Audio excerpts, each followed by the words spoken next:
Magandang hapon mga katresyor. Dito kami sa area ng asawa ko. Bali sa area na to ay nung una daw mga 90s may gusto maghukay dito, Amerikano daw. At ang kala ko noon walang mga palatandaan, pero meron pala. Unang palatandaan ng nalukit ko ito ay mayroong pagong dyan. Hindi na natin pupuntahan kasi matrespassing tayo.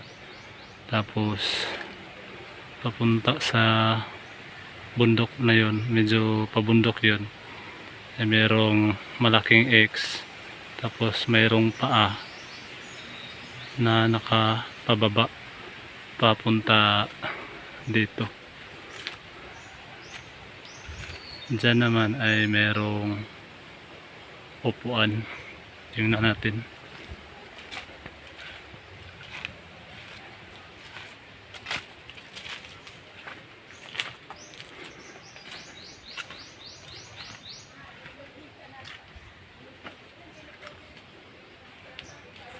Yan yung upuan mga katresyor.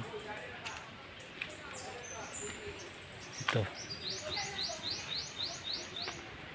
Upuan to mga katresyor. Yan o. Yan. Upuan yan. Na nakaharap doon sa merong punong mangga. At merong 3 puno doon ng niyog. Tapos pinutol na. Pero sa unahan ito ay merong hugis na po. Bato na hugis puso. Bali na tres ko to mga treasure. Sa kakasurbi ko. Ito yung bato yan. Oh, meron siyang dato. Yan, bilog. Tungtungan mo siya. Puso talaga siya. Yan, oh. Yan. Korting puso talaga yan. Na merong dot sa gilid. Tapos sa baba niya sa merong tulis ay merong 3 butas. Yan, oh. 1, 2, 3. 1, 2, 3. Yan. Ito yung pinakamalinis. Bali ang pagbasa nito ay araw yan. Twinting. Yan o. Maliit, malaki, maliit. Ito nakaharap doon sa mayroong 3 bato. Puntahan natin dito mga katresyor. Bali nilukit ko na to mga katresyor. Minsan lang kami kasi kakapunta dito. Kasi medyo malayo sa bahay namin. Pero lugar to ng asawa ko. Dito yung puso doon na 3 butas ay dito yung nakaturo sa 3 bato na ito mga katresyor. Yan yung isa. Yan yung isa. Yan yung isa yung may gamit natin.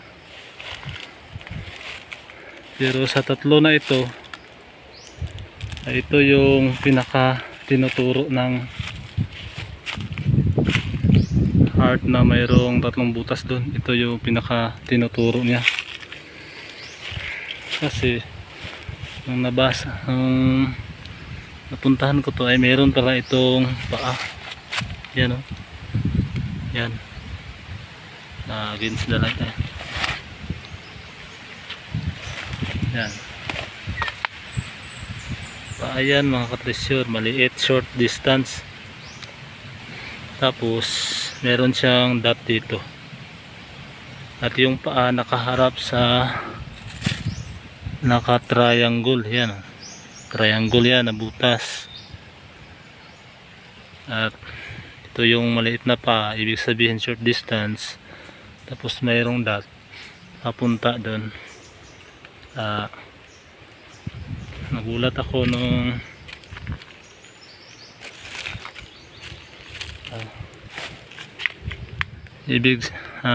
balikan natin yung pa daw, ibig sabihin short distance. Kaharap niya yung naka-triangle. At saan daw yung naka-triangle? Doon. Dito mga katreasure ay merong naka-triangle na puno ng niyog. Ito na niyog ay bihira kong lumaki. Hindi siya ganong lumalaki ba. Yan. Yan o. Ito yung isa. Bali ito na yung natira kasi putol na lang yung dalawa. At yun yung isa. Yan o. Yan. Putol na yan. At ito yung isa.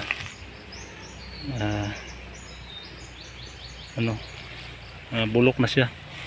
Bali naka-triangle sila mga katreasure. Yan. Yan, yan, yan. So tama doon yung paa na nakaharap sa triangle.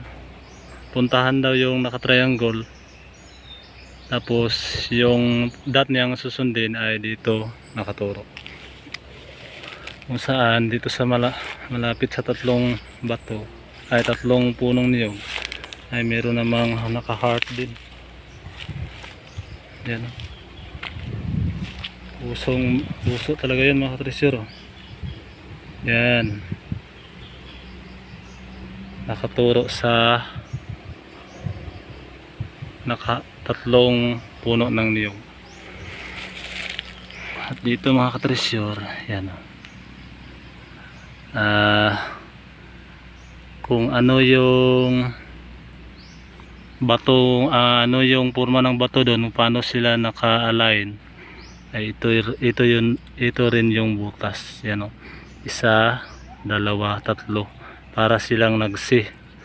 Tapos yung dot ay nasa gitnang bato. Sa tatlong bato doon, yung item daw ay nasa gitna ng bato. Sa baba niya ay meron din namang tatlong butas. Yan o. Yan. Isa, dalawa, tatlo. Ito naman ay guhit. Guhit yan o. Yung puso na bato mayroong guhit sa gitna. Ibig sabihin pointing yan. Doon sa harap naman niya ay mayroong tatlong butas. Yan o, maliliit. Pointing daw. Ito pointing, ibig sabihin yung guhit papunta dito, kung saan dito natin nalukit. Yan o. Oh. Yung tatlong bato mga katreasure, nagsi sila, parang nagsi kunti ba. Yan o. Kung ano yung dun sa puso, yung pagka-align ng tatlong butas, ay ganun din sa bato, itong malalaking bato. At sabi doon sa maliliit na butas na tatlo, nasa baba daw ng nasa gitnang bato ang laman, kung saan ito yung pinakamalaki at mayroong butas dito sa taas. Naka-square mga katreasure, naka-box yung butas niya. Yan o. Malamang mayroong isang box dito sa ilalim. Bali yung tatlong punong niyog dyan nila dinaan. Ibig sabihin ng tatlong niyog na yan, entrance item, at dyan nila dinaan. Tapos dito nila nilagay sa malaking bato.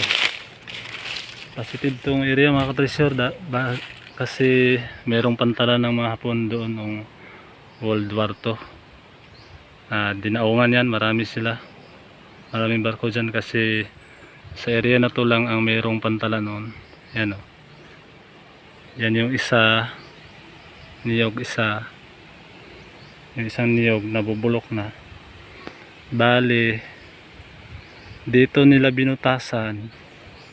Tapos, doon nila inilagay sa pinakamalaking bato.